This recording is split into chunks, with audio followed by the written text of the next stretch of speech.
British officials are reportedly working on a plan to assist US forces in a preemptive attack on Iranian military facilities. It follows claims Washington is moving towards a policy of intervention out of fear that Tehran is developing a nuclear weapons program, something Iran has always denied. Well, for more on how this could affect the fragile power balance in the Middle East, I'm now joined by political analyst Chris Bambery. He's joining us live there in London. Now, the British media, where you are, is full of speculation that next week's International Atomic Energy Agency report will be a severe blow to Iran's claims its nuclear program is peaceful. Surely then a strong case for military action. Well, let's see the evidence that they provide. So far, they've not been able to provide any evidence. But I would say this, anyone reading the press reports on these contingency plans being drawn up by the Ministry of Defence here in London for an attack on Iran must be worrying that if Iran is not developing a nuclear missile, it will now be developing a nuclear missile, faced with the idea that the Americans, the British and the Israelis are looking to launch an unprovoked attack on Iran. And the world suddenly looks a much more dangerous place. I cannot imagine a worse alliance than these three powers. One power, America, is the only power in the world to have used atomic weapons.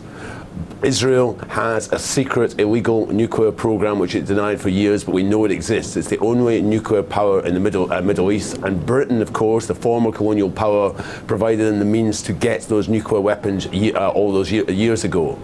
These are the powers which have blood in their hand. Israel, of course, in Palestine and in Lebanon, but Britain and America. Britain and America's involvement in Iran goes way back to 1953 when they combined to overthrow a democratic government, and this is still remembered.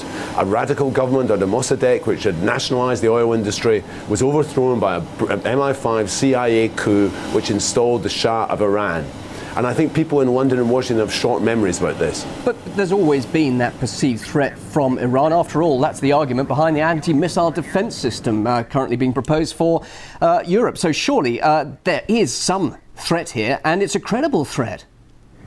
Well, Britain and America seem to redefine what threats are. I mean, for instance, we had, for all those years of the Cold War, the threat was Russia.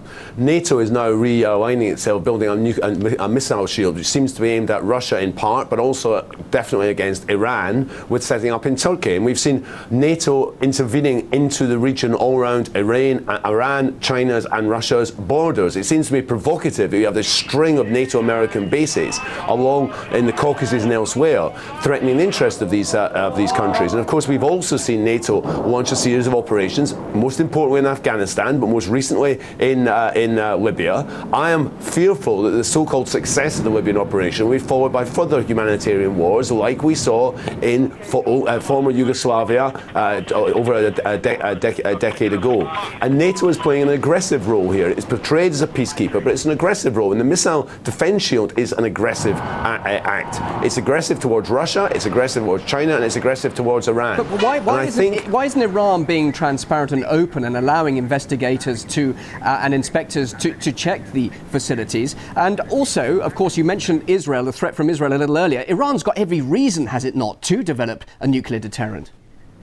Well, firstly, Iran claims that it's developing a nuclear program for peaceful purposes. Personally, I'm against all nuclear weapons, but I think it's a bit rich to be Iran to be lectured by the likes of Washington, London and Tel Aviv on nuclear weapons, when these are the people, as I said, the Americans are the only people to have used those weapons. These are the nuclear powers. And the hypocrisy seems to be here is that these countries, the Western countries, can have weapons which can destroy the world many, many more times over, but no one else has the right to develop this technology. Now, I would rather have no nuclear weapons, but I put the blame first and foremost on America, Britain and Israel here. And really, as I say, people in the region must have long memories, not just of the intervention in Iraq, and there was a contingency plan which Donald Rumsfeld literally took off the shelf within hours of 9/11 to present to George Bush for an attack in Iraq, but they must remember Britain and Israel's involvement in the Suez invasion of 1956. They must remember that Britain and America put the Shah in power. They must remember Britain's involvement in that region all those decades ago. All right, we're getting a lot of rhetoric from the West, and of course, if a strike were to take place, what would that do for President Ahmadinejad?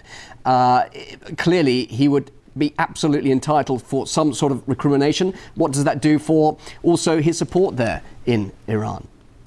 Well, further, I think people in the West seem to underestimate the strength of Iranian nationalism. There may be differences in-house in Iran. However, there is a strong nationalist sense and a remembrance of what happened of foreign intervention into the country and how the Shah was installed and maintained by Britain and America. It's like people have long memories of the Shah, and the way it's presented now in the West as if the Shah is a liberal regime. There will be a bloody war if there is an attack in Iran. Iran is not Iraq as of 2001.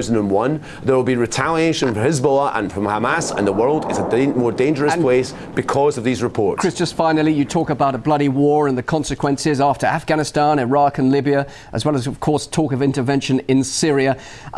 Is there really any appetite among the people, let alone the politicians, for further military interventions like that?